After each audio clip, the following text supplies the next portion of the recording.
Lando Norris is in a title fight against his teammate Oscar Piastri. The funny English chap has quite a few challenges to overcome before he can call himself a world champion, and one of them is the driver whom he is, or was, very friendly with. In the 9 races we had in the 2025 Formula 1 season, Max Verstappen, the Dutch world champion, has been a pest to Norris' title bid, and I'm afraid this won't change. I'm Wimbo.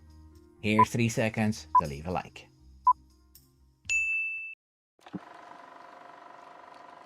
The season started in Australia. God, that seems like ages ago. So much has already happened. In Melbourne, Lando Norris started the season very promising with a perfect score. He won the wet race with Max Verstappen closely at his heels. Oscar Piastri had slid into the grass and could only salvage 2 points, finishing in P9. In China, nothing notable happened between Norris and Verstappen. Norris just wasn't able to do anything against the pace of his teammate. The next race was Japan. Max Verstappen pipped Norris during qualifying with a brilliant, daring lap. The McLarens were faster but didn't take as many risks getting their laps. In the race, Verstappen couldn't be overtaken due to the dirty air these cars produce. Norris did have a weird and feeble attempt after they pitted by clinging on to Verstappen's side coming out of the pits. He went onto the grass and could have easily spun and ruined his whole race. Norris did manage to stay ahead of Piastri, who finished 3rd. In Bahrain, Verstappen wasn't even close to the Papaya boys. The Red Bull car was at its worst. It would improve a bit in the next races, but not enough as it turns out. Piastri won and Norris finished 3rd. Because he had a stinker during qualifying and only managed P6. Now, I don't know if he was rattled by Verstappen in P7, but he parked the car outside of his grid box and got a 5-second penalty. Not smart. In Jeddah, Norris finished P4 after he had crashed his car during qualifying and had to start from P10. Verstappen and Norris weren't in each other's race really, but what happened between Verstappen and Piastri was important. But I'll talk about that later. Now, what happened in Miami is exactly what this video is about. What happened there is exactly why Norris won't win the title. Max Verstappen had managed a perfect qualifying lap again and put his car on pole. Norris had beaten Oscar Piastri and was feeling confident after what he'd seen Piastri do to Max in a race earlier. So he went for it after the start, after Verstappen locked up a bit, and then was forced off the track when Verstappen had a bit of a wobble in turn 2. The steward said Verstappen did nothing wrong, following the complicated guidelines for overtaking, and Norris rejoined the track in P6. It was clear the MCL39 was the quickest car on track, and Piastri had his hands full trying to overtake Verstappen, who was in no mood to let anyone by. Piastri did manage, but more about that later. Norris managed to get himself back to the front and also tried to overtake Verstappen. It took him way longer than his teammate. It took a trip off track, so he had to give the position back, and when Verstappen was finally done playing, Oscar was well ahead and won. Max was a pest to the McLarens, and in particular Lando.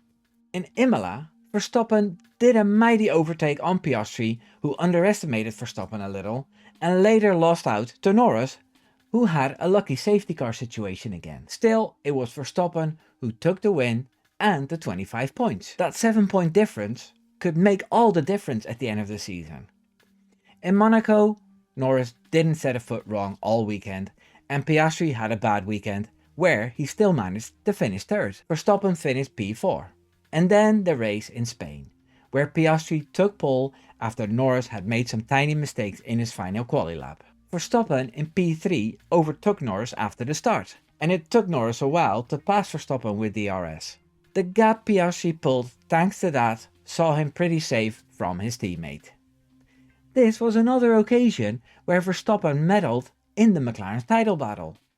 Because let's face it, it's between them now. The last hope Red Bull had to beat McLaren was the TD, and that didn't make a difference at all. In any case, it's clear that Norris gets triggered by Verstappen more than Piastri gets triggered by Verstappen, if that makes any sense.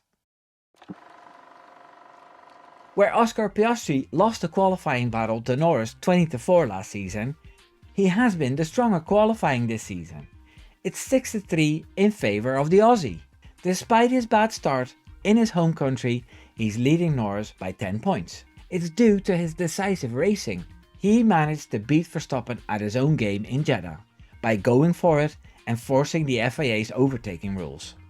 It was a very close call and Verstappen got his own back in Imola, but it was a move that you won't see from Norris. We saw Lando Norris overtake Piastri in Imola, and even with the tyre difference, it took a lot of effort for Lando. More than it should have, in my opinion. So I don't see Norris beating Piastri this season.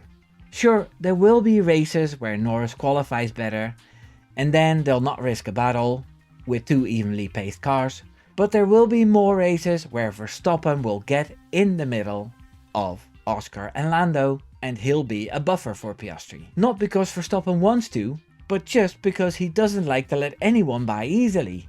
And if it's Piastri who's forced to pass a slower Verstappen, he'll do it just that little more decisively and just faster. He's just so ice cold in these situations, nothing seems to shake him. If he does get shook, like in Imola, he'll make a mental note to not let that happen again. If only we had a Piastri versus Verstappen battle in equal cars. That would have been amazing. Like 2021 perhaps, but less toxic. I also think Verstappen playing around will get worse now that Verstappen is out of contention pretty much. He has nothing to lose, although he has to be careful not to get a penalty point, or he'll get a ban. Then again, Verstappen might enjoy a weekend off on the sim with his family. It's getting easier to predict this season now that we're 9 races in. It's going to be McLaren who will win most of the races, with a Verstappen win here and there.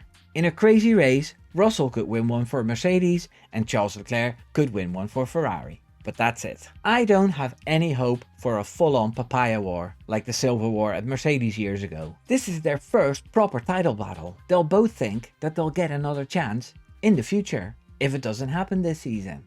And Stella and Brown seem to have a good grip on the situation, like they learned from everything that went wrong last season. I haven't caught them making any strategic blunders either. I'm actually very impressed.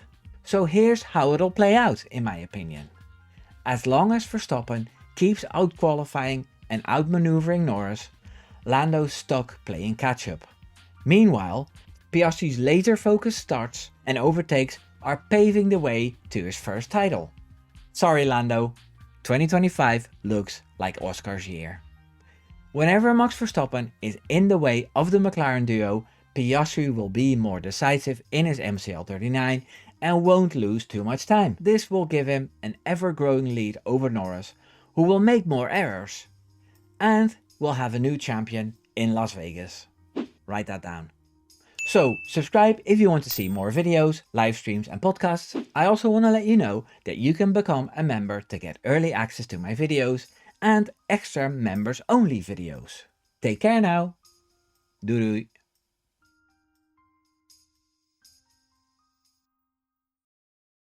Very promising with a the McLarens were faster but didn't take as many risks. That was rough.